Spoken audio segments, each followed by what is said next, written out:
ఈతవనం ఎక్కడమ్మా ఇది ఇవన్నీ అక్కడ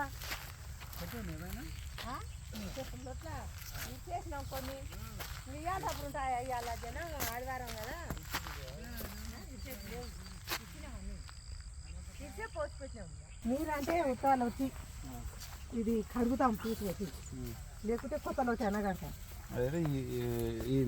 నీరా అంటే మన ఇట్లానే ఉంటది ఇది మడ్డి వేసిందేమో తెల్లగా ఉంటది. అదేమో ఈ చెట్టుకి అయితే తయారవుతుంది. అది ఆ మడ్డి కింద